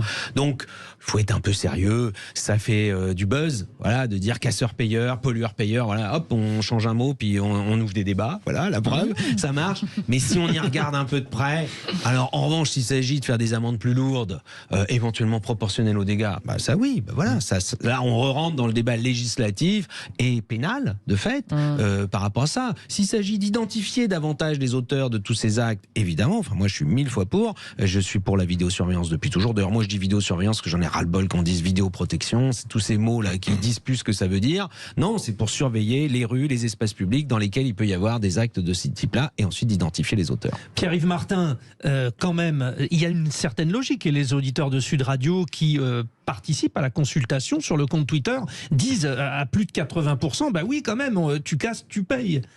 Alors, pour payer, comme vous le disiez, faut être identifié. Faut avoir les moyens aussi. Non, mais faut être identifié. Et donc, du coup, moi, c'est plus ce point de question sur les casseurs, c'est comment se fait-il que il y a une espèce d'observation, de posture d'observation des forces de l'ordre quand il y a des casseurs qui passent, et on a l'impression qu'il y a une espèce d'impunité, c'est que ils se font, ils passent, ils partent. Là, il y a eu des centaines de condamnations. D'ailleurs, j'ai pas voulu réagir tout à l'heure. L'ordre a été ramené parce que la police agit et que la justice a sévi rapidement. Ouais, mais et fermement, il y a des gens qui ont été condamnés. Ah oui, oui, oui. Ouais. Et d'ailleurs, certains s'en sont plaints. Il y a des gens de gauche qui ont dit non, c'est des peines trop lourdes, vous vous rendez compte, il avait volé une chaussure, etc. Ah bah oui, mais à un moment donné, les gens participent à des actes de pillage, ils sont condamnés. Et là, la justice a sévi. René Chiche, finalement, vouloir et faire ça a sans payer... doute fait retomber la pression des émeutes. Vouloir faire payer les casseurs, est-ce que c'est pas aussi comme vouloir faire payer les parents, en fait, porter la responsabilité aux parents? C'est un peu le même principe, finalement. Qu'est-ce que vous en pensez? Oui, bon, en général, ce sont des jeunes, ces casseurs, donc ce seront les parents qui vont assumer les conséquences. Mais déjà, même avec la vidéosurveillance, comme beaucoup sont cagoulés, masqués avec des casques, j'en parlais avec un commissaire de police il y a 8 jours, c'est quasiment des fois impossible à identifier. Bah oui. Impossible à identifier. Bon, bien sûr, il y en a certains qui sont absolument idiots, entre guillemets, qui font ça à visage découvert. C'est plus facile. Mais je suis d'accord avec aussi cette fameuse condamnation à vie, qui est ridicule. Si quelqu'un qui est même solvable, qui va devoir payer 60 000 € à vie, qui n'a pas les moyens, donc c'est impossible. Pour moi, c'est pas applicable. Par contre, il y a quelque chose, mais peut-être que je me trompe, il y avait quand même une loi en 2019, c'était une loi anti-casseurs, dont un des dispositifs prévoyait, il me semble. Alors ça c'est différent, c'est dans le cadre des manifestations, c'est-à-dire qu'est-ce qu'il est possible de faire pour filmer notamment et pour s'en servir, c'est dans la loi anti-casseurs. Mais là on est sur autre chose, c'est-à-dire que tu as cassé, tu as payé. Non mais justement, Frédéric, dans cette loi d'avril 2019, certaines dispositions de cette loi avaient été censurées par le Conseil constitutionnel. Concernant justement le droit de manifester ou pas. Par contre, c'était plus sur le fait de filmer, d'utiliser l'image. Je ne parle pas de filmer, je parle de ce phénomène de piller, de casser. Il y a un dispositif, je suis quasiment persuadé, je ne me trompe pas, j'ai un petit peu regardé, qui, lui, n'avait pas été censuré. C'est une loi sous Castaner. D'ailleurs, ça avait été initié par le sénateur Retailleau, qui était à l'époque, qui est toujours sénateur, mais qui est peut-être pas président du groupe, je crois, à l'époque au Sénat, LR. Donc, il y a quelque chose que je ne comprends pas, qui n'est pas très bien éclairci. Et moi, dernière chose, puisque je dois être concis. Non, mais c'est-à-dire qu'on peut revenir. Je plaisante. Par contre, il faudrait effectivement peut-être impliquer réellement. Alors moi, c'est quelque chose que j'approuve. Ça serait quand même, lorsqu'il y a quand même un enfant de la famille qui est vraiment un casseur, un multirécidiviste. S'il y a 3 enfants dans la famille, si l'un des 3 est vraiment multirécidiviste, casseur, on ne va pas l'obliger à condamner à vie. Mais je suis favorable personnellement, même si je ne suis pas vraiment antisocial, pas du tout, mais je trouve que ça serait bien de suspendre au moins pendant 3-4 mois les aides sociales, non pas de toute la famille, parce que nous avions un débat il y a 3 semaines avec Nadia Hay, vous savez, la députée ancienne ministre, qui me rétorquait non au nom de l'universalité. Mais ce n'est pas le problème, ça. Si vous avez 3 enfants et qu'il n'y en a qu'un qui est vraiment délinquant, récidiviste, casseur, on peut suspendre pour cet enfant spécialement. Ça marche pas comme ça, c'est par 3, avec les quotas, c'est non, mais attendez, mais pourquoi ne pas tester? On ne teste pas. Essayons une nouvelle idée dans ce genre de Testons le 0826 300 300. Quel est votre avis, vous les auditeurs? Est-ce que vous êtes pour ce principe de casseur-payeur? Appelez-nous tout de suite 0826 300 300. Et nous sommes toujours avec Marie-Alice qui nous appelle d'Agen. Bonjour, Marie-Alice. Bonjour. Oui, alors vous êtes infirmière libérale. Hein. Je suppose que vous avez peut-être des enfants aussi, Marie-Alice? Oui, qui sont grands. Hein, alors, qu'est-ce qui se passerait si un de vos enfants cassait? Est-ce que vous pensez qu'il devrait payer, vous? Ah, écoutez, lui, il voudrait peut-être pas payer, mais moi, je veillerai à ce qu'il respecte. Je vais vous raconter une petite histoire. Allez-y, Marie-Alice. Mon fils était assez turbulent dans le primaire et 1 fois, 2 fois, il me ramène une punition à écrire 50 fois « je ne ferai pas le singe » ou le clown en classe. Et à faire signer par les parents. Donc, il me l'a fait signer. Et je lui ai tendu une feuille et je lui ai dit, là, tu recopies 50 fois la même chose et tu le fais signer à ton professeur. Ça se produit 2-3 fois et je peux vous assurer... Il n'a pas recommencé. Il n'a pas recommencé. Je pense que il y a aussi un problème au niveau de l'éducation, de la vision qu'ont les parents de l'éducation. Sanctionner, ce n'est pas forcément maltraiter. Voilà, c'est leur inculquer des règles, du respect, voilà. Donc moi je pense que moi si en voiture, je suis infirmière libérale, hein, donc si je prends un PV, je le paye. Il faut respecter la loi, quoi. François de Rugy. Il y a des lois et les lois sont faites pour ça. François de Rugy, finalement, en fait, il faudrait mieux éduquer nos enfants, c'est ça qu'elle nous dit, Marie-Alice. Je pense qu'il y a, en effet, notre auditrice pointe du doigt quelque chose qu'on n'a pas beaucoup dit ces dernières semaines et qui pourtant pour moi, est au cœur du problème, c'est qu'il est en train de s'instaurer chez certaines personnes, et il faut bien le dire dans certains quartiers, une culture du non-respect de la loi. Et je crois que c'est une bataille culturelle, en fait, et qui, l'éducation nationale, doit jouer un rôle majeur. Mais aussi, après, évidemment, la police, la justice. Est-ce que la cause, c'est l'impunité ? Le sentiment d'impunité? Alors ça peut jouer, mais je pense que c'est surtout un certain nombre de personnes qui finalement développent leur vie dans cette idée qu'on peut ne pas respecter les règles. Parce que quand vous regardez l'enchaînement de ce qui se passe, vous avez des gens, ils commencent par conduire alors qu'ils n'ont pas le permis, pas l'âge, par griller les feux, prendre des risques insensés, au détriment de leur vie, mais surtout au détriment de la vie des autres. Mais c'est aussi, je veux dire, le travail au noir, de considérer, bon non, mais c'est pas un problème, le travail au noir, bon oui, non, mais je te donne 100 balles comme ça, de la main à la main, puis on va, bon non, c'est je fraude la TVA, c'est je trafique. Tout ça, c'est le non-respect de la règle. De vitesse. Et je pense que c'est pas un hasard si, évidemment, c'est les policiers qui se retrouvent au cœur de cet affrontement et de cette crispation, de cette cristallisation, parce que eux, ils sont là pour faire respecter la règle. Ou que les élus ont été attaqués, parce que les maires sont aussi, dans leur commune, ceux qui font respecter un certain nombre de règles. Et donc, moi, je crois que c'est un bras de fer dans lequel on est engagé pour longtemps, parce que ça ne se fera pas en un jour. Et il suffit pas de claquer des doigts, de dire... C'est pour ça que je ne trouve pas que ce soit le respect de l'autorité, pour moi. C'est le respect de la règle. Alors, quand on est dans le respect de la règle, évidemment, on respecte celui qui fait appliquer la règle. Et donc, on arrête, quand j'entends des politiques qui s'en prennent aux policiers, etc., c'est le début, ça y est, on commence déjà à saper le respect de la règle. Et si on dit maintenant, voilà, le bras de fer, il est engagé et on ne cédera sur rien, je pense qu'au bout d'un moment, ça produira des effets. Je donne juste un exemple. Le trafic de drogue, de cannabis. Aujourd'hui, la doctrine policière, judiciaire, politique, non mais c'est pas la peine d'arrêter les petits trafiquants, ce qu'il faut, c'est remonter au gros bonnet. Oui. À l'origine du moi, trafic. Je pense l'inverse.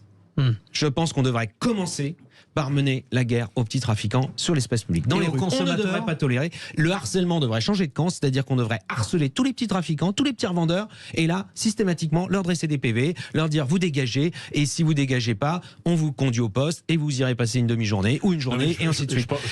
Je pense qu'il dégage avant même que les policiers arrivent. Non, c'est pas vrai. On a laissé tomber ça, parce que, en effet, ça consomme, entre guillemets, du temps de travail policier. Mais si on combine la vidéosurveillance avec l'action des polices municipales, mais il faut que toutes les mairies aient des polices municipales et les polices nationales, eh bien déjà, on dégagera l'espace public et on se débarrassera en partie de cette idée que l'on peut trafiquer de la drogue en quasi-impunité sur l'espace public. Non, je suis pas complètement convaincu parce que ça me fait un peu penser, pardonnez-moi de vous offenser comme ça, François, mais ça me fait un peu penser aux déclarations de notre ministre de l'Intérieur qui, quand il a pris ses fonctions, a dit les dealers ne pourront plus dormir grâce à moi, je vais les poursuivre jour et nuit. En fait, il a poursuivi personne, ils sont toujours là, il n'y a rien à bouger, etc. Donc du coup, certainement, il y a un axe de travail, de progrès à faire sur la synchronisation entre les différentes polices, avec de la volonté de dire stop à certaines règles. Mais la réalité, c'est quand même que plus personne ne peut passer dans certaines cités, que le week-end dernier, ils ont organisé, les dealers d'une cité ou d'un quartier dans le sud, à Cavaillon, ont organisé une fête avec des jeux pour les enfants, des cadeaux, des manèges, des bidules. Qui était financé, on ne sait pas par qui, mais on imagine. Qui était financé par les dealers. Et voilà. Donc du coup, on se dit, on revient quand même de très loin. Donc je pense que il faudrait un peu plus que de la bonne volonté et... Bon, alors d'accord pour le contexte, mais merci, mais revenons à notre question sur le casseur-payeur. Est-ce que finalement c'est faisable? Est-ce qu'on peut le mettre en place, René Chiche? Parce que celui qui a cassé, celui qui a dégradé, c'est pas le plus riche en général. Oui, alors non, moi je pense pas que ça soit faisable. C'est tellement compliqué. Est-ce que les gens sont solvables? Est-ce qu'ils vont pas se mettre en situation d'insolvabilité? En plus, ensuite, comme on l'a dit tout à l'heure, il faut repérer réellement, identifier réellement les casseurs-payeurs. Mais je vais poser une question à François, si je peux me permettre. Bien sûr. À l'ancien ministre et président. Parce que je voulais revenir justement à ce que je disais tout à l'heure. Est-ce que vous, en tant qu'ancien ministre, ancien président de l'Assemblée nationale, vous ne trouvez pas que quand même sanctionner, vous voyez, les parents, puisque c'est eux quand même qui ont l'autorité parentale sur ces casseurs-pilleurs dont on parle, les sanctionner de la façon... C'est pas sûr qu'ils soient plus solvables non plus, hein, René. Non, mais on voit en fonction, de la famille, bien sûr, effectivement. Mais une famille qui n'est pas riche, mais qui a un peu les moyens, sanctionner en suspendant, non pas en supprimant définitivement les aides sociales ou les allocations familiales d'un des enfants même si, visiblement, je ne sais pas si c'est possible administrativement, mais s'il y a 3 enfants, s'il y en a un des 3 qui est un pilleur, un casseur, est-ce que vous n'êtes pas favorable, vous, François, à cette suspension? Alors, François, vous avez posé la question. Voilà. Parce qu'on nous dit toujours, non, c'est pas possible, non, on ne peut pas le tester, non, c'est universel. François de Rigier, puis après une réponse de Pierre-Yves Moi, je pense que c'est un choix politique, on pourrait le faire. Après, il faudrait se poser la question, y compris si on le fait, on pourrait l'expérimenter, voir si c'est efficace. Moi, je pense que c'est toujours un bouquet de mesures, c'est jamais une seule mesure. Celle-là pour en être une. Je rappelle qu'en France, il existe des établissements pénitentiaires pour mineurs. Ça fait à peu près 15 ans, c'est assez récent. C'est-à-dire qu'au lieu d'envoyer des mineurs dans les prisons où il y a tous les autres prisonniers, là, c'est des établissements spécifiques, avec un gros travail éducatif. Moi, je les ai rencontrés, il y en avait un dans ma circonscription, à Orvaux, à côté de Nantes. Les équipes des éducateurs, au début, ils n'étaient pas très favorables à ça, parce que le pénitentiaire, bon. Et le comble, c'est que c'est eux qui étaient plus favorables, finalement, au bout de quelques années, à ces dispositifs que les gardiens de prison, qui, eux, aimaient pas trop être qu'avec des mineurs. Mais pourquoi? Et ils disaient même, vous savez, notre problème, c'est que les mineurs qui ont été condamnés, parce que là, c'est des condamnations, et en fait, ils restent pas assez longtemps avec nous. Alors, ça veut pas dire qu'il faut faire des peines de prison longues pour les mineurs systématiquement, mais ça veut dire que quand on prend la peine, encore une fois, d'appliquer les règles, de faire des sanctions qui soient calibrées, parce qu'un mineur, c'est pas pareil, de 13 ans, c'est pas pareil qu'un quelqu'un de 30 ans. Calibré et applicable. Et appliqué, eh bien, ça produit des résultats. Évidemment, ça coûte de l'argent, faut pas se raconter d'histoire, ça coûte beaucoup plus cher les établissements pénitentiaires pour mineurs que les établissements pénitentiaires classiques, etc., parce qu'il y a plus d'encadrement. Mais c'est ça qui finit par produire des résultats. Moi, je ne suis pas d'accord avec cette histoire selon laquelle la police ne rentre plus dans tel ou tel quartier. Mais c'est une vraie réalité. Non. C'est qu'à un certain nombre d'endroits, on a fini par fermer les yeux et dire, de toute façon, justement parce qu'on dit, on va remonter jusqu'au gros bonnet, jusqu'au commanditaire, etc., et qu'ils ne sont pas dans la rue, eh ben on laisse courir. Non, il y a des zones. Moi, j'estime qu'il faudrait reprendre en main aussi l'espace public. L'espace public, c'est clé, parce que ça veut dire que les gens ne peuvent même plus se promener tranquillement pour rentrer chez eux. Moi, je voulais juste réagir par rapport à René sur les parents, le rôle des parents. Il me semble avoir compris. Je ne sais pas si c'est fondé, mais il me semble avoir compris que les origines sociales des casseurs nouvelle génération des dernières émeutes venaient plutôt de bons milieux. Économique et intellectuel. Ah non, ça c'était pendant les manifestations de la réforme des retraites. Mais sur les dernières émeutes, c'est quand même les quartiers difficiles. Vraiment les quartiers populaires et sensibles. Mais par exemple, je sais pas, moi j'ai comme sur ces nouveaux casseurs, sur des nouvelles façons d'opérer en petites bandes, à se déplacer de manière très très rapide. Surtout très très très jeunes, quoi. Mais j'avais quand même l'impression qu'il y avait, alors peut-être sur les dernières, c'est peut-être pas ça, ou peut-être les avant-dernières, je sais pas, mais j'ai l'impression qu'il y a quand même sociologiquement une nouvelle typologie de casseurs qui est arrivée, qui viennent plutôt de bons milieux. Donc du coup, ce principe de casseur-payeur, je sais pas, c'est ce que j'ai entendu historiquement. Je sais pas, c'est ce que j'ai entendu moi. En revanche, il n'y a rien de politique. Contrairement à ce que Mélenchon et ses amis nous ont raconté, toutes les enquêtes journalistiques, tous les interrogatoires de justice ont montré que ces gens-là, c'était absolument pas pour des raisons politiques. C'était soit une espèce de pulsion destructrice, soit du pillage. Oh, bah c'est de la rébellion. Ils sont un peu punk aussi. C'est une manière d'être dans la jeunesse, à très jeune comme ça, d'être contre tout ce qui représente finalement l'institution, même le commerce. Si je peux me permettre, dans les émeutes après la mort du jeune Naël, moi je le sais un peu, j'en ai parlé, je ne sais pas si c'était avec vous, avec l'autre duo, c'est que le clan Traoré a quand même joué un rôle dans cette histoire. Non seulement en prenant en main la manifestation, la famille Ferrat, l'avocat, etc., mais aussi en favorisant les groupes, des petits groupes, pour s'organiser, etc. Et que derrière Traoré, j'ai oublié son prénom, Assa Traoré, il y a quelqu'un dont j'ai parlé, qui s'appelle Youssef Brakni, qui est une sorte d'idéologue anti-police, ancien membre du mouvement islamique de France, qui en fait est derrière Assa Traoré, qui est quelqu'un de très virulent, de très dangereux, et dont on ne parle pas beaucoup. C'est lui qui la guide, et c'est lui qui a une vision un petit peu idéologique de tous ces mouvements. Alors je ne dis pas que tous les jeunes qui ont pillé, etc., étaient aux ordres, mais comme ils ont été influencés, aiguillonnés. Exactement. 0826 300 300, chers auditeurs, vous nous appelez, vous réagissez, vous tapez un coup de gueule. En tout cas, vous pouvez évidemment dire tout ce que vous voulez sur Sud Radio, la radio du Parle en Vrai. Marie-Alice, on vient à vous un petit peu. Justement, votre opinion sur tout ce que vous venez d'entendre et sur la responsabilité en général, en fait. C'est vous qui faites la conclusion. Voilà, Alors, conclusion. possible ou pas possible, applicable ou pas applicable, c'est vous qui tranchez. Le casseur-payeur. Alors, possible, difficilement applicable, bah oui. On a les deux, malheureusement. Mais Voilà, si le Rassemblement National le propose, c'est qu'il imagine que ce soit possible ou c'est de la démagogie? Oh non, je pense qu'il imagine que c'est possible. Après, effectivement, je ne sais pas quelles conséquences cela pourra avoir sur la population et les réactions. Voilà. Parce que je pense que la population va réagir.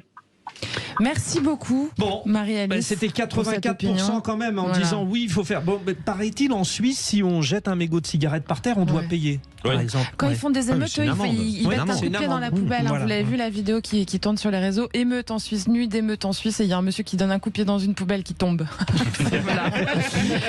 Allez, chers auditeurs, on continue tout dans pas longtemps avec un petit point sur le Tour de France, et puis juste après, ça sera les vraies voix du sport. On est toujours avec nos trois vraies voix, René Chiche, Pierre-Yves Martin, François Drugy. Restez avec nous, à tout de suite. Vraie voix de l'été Sud Radio, 17h-20h, Frédéric Brindel, Judith Belair. C'est le point sur le Tour de France. Aujourd'hui, c'était la 19e étape du Tour entre Moirans en montagne et Poligny. 172,80 km. Alors, Frédéric, peloton ou échappé C'était vraiment, encore une fois, l'échappée. Alors, c'est incroyable. On va poser la question à Pascal Chanteur, ancien coureur du Tour de France. Bonsoir, Pascal. Bonsoir, Pascal. Bonjour à toutes et tous. Alors, victoire aujourd'hui de Matej Mohoric. Il a fallu la photo finish devant Kasper Asgreen qui avait gagné hier. Ça a explosé complètement. Le peloton est arrivé à 8 minutes. Il n'y a pas de changement au classement général. Il y a des questions pour vous, Pascal Chanteur. Les vraies voix sont experts. François de Rugy. C'est parti. C'est moi qui commence. Bon, c'est pas la peine de faire un pronostic final parce qu'a priori le suspense a été tué. Pour Jonas Vingegaard, ça devrait aller. Et alors après, en revanche, il y a la question. Voilà, quand on parle de la politique, il y a des questions qui reviennent tout le temps. Alors dans le sport, j'ai vu que revenait la question du dopage. Ah oui, ça c'est une que faut-il en penser? Est-ce qu'une telle domination, on a déjà connu ça, il y a eu Miguel Indurain qui a dominé pendant très longtemps, il y a eu évidemment Lance Armstrong qui a dominé pendant très longtemps, certains ont été déclassés comme Lance Armstrong. Là, est-ce qu'il faut craindre qu'il y ait d'autres formes de nouveaux dopages, ou est-ce qu'au contraire on peut dire non, vraiment là il y a maintenant tous les contrôles sont faits et il y a des sportifs qui dominent, et là on a trouvé avec Vingegaard vraiment un cycliste dominateur. Alors, et pour centrer sur la question, parce qu'on l'a un petit peu... Il veut refaire mes questions. Non, François. François, parce que je pense à nos auditeurs qui, par exemple, hier, ont eu un peu la même question, mais pour aller dans le sens précisément de ce que vous dites. Vous avez donné le nom Armstrong. Pascal Chanteur, aujourd'hui, Jonas Vingegaard est meilleur qu'Armstrong sur ses performances. Là, vous pouvez répondre à François de Rugy. Oui, mais parce que tout évolue, la technologie a évolué. Alors après, moi, je vais pas éluder le sujet.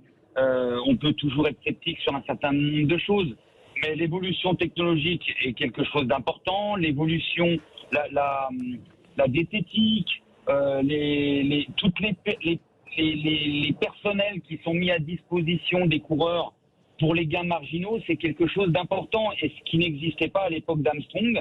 Ça a commencé à apparaître lorsque l'équipe Sky est arrivée dans le cyclisme professionnel, où elle avait de nouvelles méthodes et surtout une évolution scientifique de l'entraînement et de l'appréhension des performances, et tout ça est dans le bon sens. Alors après, sur la lutte antidopage, je l'ai dit, et on l'a encore vu il n'y a pas si longtemps, où les coureurs du classement général, que ça soit Tadej Pogačar et Vingegaard, ont été contrôlés jusqu'à 1 heure du départ. Donc c'est aussi ça, des évolutions dans la lutte antidopage. Et aujourd'hui, je ne vais pas dire que tout le monde est impeccable. C'est un petit peu comme dans la politique ou ailleurs. Pour répondre à M. de Rugy, c'est qu'il y a des bons et il y a des mauvais. Chose qui est sûre, c'est que dans les mauvais dans le sport, et en l'occurrence dans le cyclisme, on sait les écarter, voire même les plus grands. Pierre-Yves Martin. Oui, bonjour. Moi, j'avais une question à vous poser. Vous qui avez une bonne vision de de ce qui s'est passé sur le Tour, même s'il n'est pas fini cette année.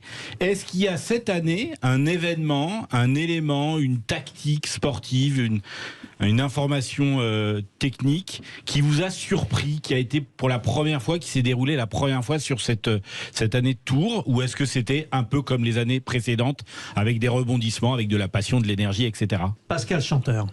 Alors, sur les tactiques de course, il est clair qu'en début de Tour de France, certaines tactiques, et Frédéric ne me contredira pas, où on n'a pas trop compris l'attitude, et en l'occurrence l'attitude de l'équipe du leader et du maillot jaune aujourd'hui. Oui, c'est ça qui renforce l'effet de surprise aussi, Pascal. Hein, voilà. Et exactement, et aujourd'hui on se rend compte, que je parlais tout à l'heure d'évolution stratégique, scientifique, que l'équipe Jumbo-Visma avait programmé l'attitude du maillot jaune et de Vingegaard sur le contre-la-montre.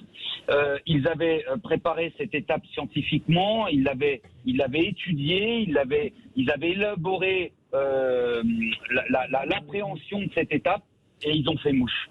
Et qui plus est, que Tadej Pogačar n'était pas dans ses meilleurs, son meilleur jour, et on l'a très bien vu, même si on l'a vu déjà dans le contre-la-montre, on l'a très bien vu le lendemain où il a totalement perdu pied. Bon, merci beaucoup Pascal. Merci. Spécial sport, spécial Tour de France tout à l'heure. Ça continue avec vous, Frédéric à Brindel. 19h30, nous aurons, tenez-vous bien, Bernard Thévenet, le vainqueur du Tour de France 75-77. Et puis nous aurons aussi Vincent Lavenu, le manager de l'équipe AG2R.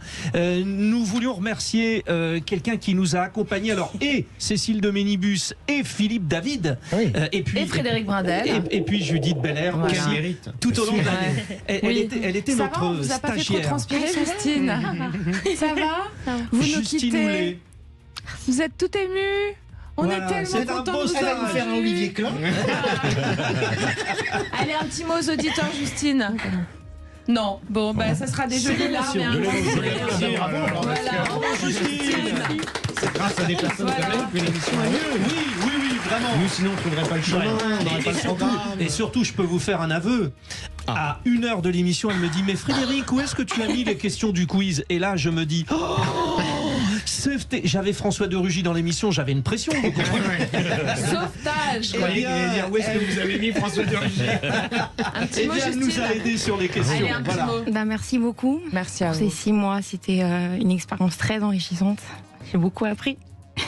Et voilà, on vous aime sur Sud Radio, vous les auditeurs, vous qui bossez avec nous, tout ça c'est de l'amour. Moi je vais vous laisser faire les vraies voix du sport ce soir, mon cher Frédéric. Mais avec plaisir. Surtout vous parlez beaucoup de vélo. Il y a du vélo, ça vous plaît pas. On va parler aussi des filles parce qu'il y a la Coupe du Monde de football qui commence. Le Tour de France féminin. Et le Tour de France féminin, on en parle aussi en première partie. Voilà. C'est mieux que vous soyez avec un professionnel qu'avec moi, chers auditeurs. François de Rugy, merci. Merci beaucoup. René Chiche, merci. Merci beaucoup. Et Pierre Martin, merci, à très bientôt. Merci à vous, à très vite. Eh bien, bonne soirée à tous pour ma part, je vous retrouve lundi, puis vous restez avec mon confrère qui déchire, Frédéric Brindel sur Sud Radio. Allez, voilà, salut.